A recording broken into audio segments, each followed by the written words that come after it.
السلام علیکم ورحمۃ اللہ۔ پیارے بھائی آصف، آپ نے سوال بھیجا ہے ختنے کے حوالے سے اور ملت ابراہیم کے حوالے سے۔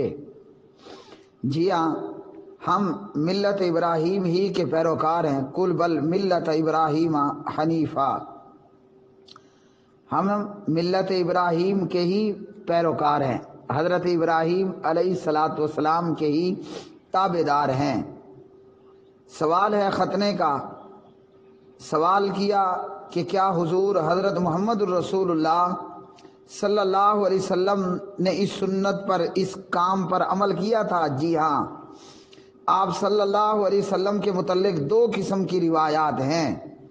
الرحیق المختوم حضرت مولانا شفیع الرحمان مبارک پوری رحمہ اللہ، اور اس کے علاوہ حوالہ جات میں ایک روایت یہ ہے کہ نبی علیہ الصلاۃ والسلام ختنہ شدہ ہی پیدا ہوئے، اور ایک روایت یہ ہے کہ پیارے نبی علیہ الصلاۃ والسلام کا عرب اور علاقے کے دستور کے مطابق باقاعدہ طور پر 7ویں دن ختنہ جو ہے وہ کروایا گیا۔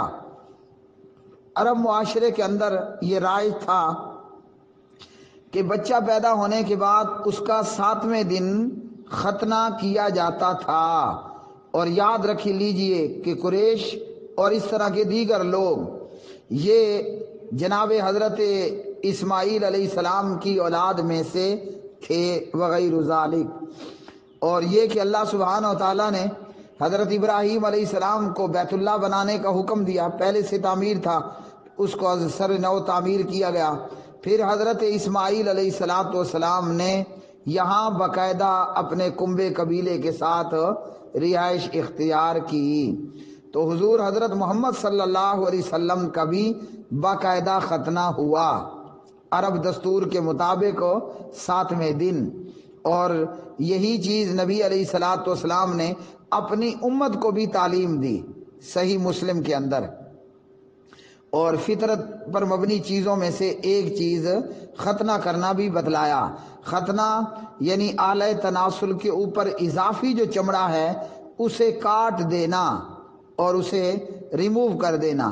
اس سے فائدہ یہ ہے کہ اس چمڑے کے اندر نہ پیشاب رکتا ہے اور نہ پھر کوئی جراثیم وغیرہ، جبکہ وہ چمڑا باقی نہیں رہتا، اضافی چمڑے کو کاٹ دیا جاتا ہے۔ اور یہ چیز اسلام اور دین اسلام کے صاف ستھرا ہونے اور پاک پوتر ہونے کی بھی رہنمائی اور اس پر دلالت کرتی ہے کہ اسلام ایک اتنا صاف ستھرا مذہب ہے کہ انسان کے اندر کے معاملات کو بھی اسلام صاف ستھرائی کرنے کی تعلیم دیتا ہے۔ یعنی جب یہ اضافی چمڑا کاٹ دیا جائے گا تو کسی قسم کا کوئی جرثومہ اور جسیم اور وائرس اور کسی قسم کی میل کچیل اور پیشاب کا قطرہ تک یہاں بھی باقی نہیں ہوگا۔ صحیح مسلم میں حضور صلی اللہ علیہ وسلم نے فرمایا الطہور شطر الایمان، صفائی جو ہے وہ نصف ایمان ہے۔ تو اسلام ایک اتنا پاک پوتر دین ہے کہ یہاں تک بھی ہمیں اسلام نے صفائی ستھرائی کی تعلیم دی ہے، اور کافروں کے ہاں یہ چیزیں موجود نہیں ہوتی۔ مزید اسی میں آپ کو میں ایڈ کر دوں، بغل کے بال اکھیڑنا اور مرد عورت کا زیر ناف بال مونڈنا اور مرد حضرات کا مونچھوں کو پست کرنا، تو یہ بھی نبی علیہ الصلاۃ والسلام نے ہمیں تعلیم دی۔ یعنی اسلام ظاہری اور باطنی طور پر ہمیں ہر قسم کی صفائی اور ستھرائی کی طرف رہنمائی کرتا ہے تاکہ ایک پاک اور پوتر معاشرہ معرض وجود میں آئے۔ تو اسلام کی ان خوبیوں کو دیکھتے ہوئے ہم کافروں کو بھی اسلام کی طرف آنے کی دعوت دیتے ہیں۔ اس سے ان کی دنیا بھی سنورے گی، دنیا بھی پاک اور پوتر ہوگی، اور آگے ان کا سورگ بھی وہ بہتر ہوگا، اور اسلام کی طرف آنے کی وجہ سے اور اسلام قبول کر لینے سے وہ نرک سے بھی محفوظ رہیں گے اور بچ جائیں گے۔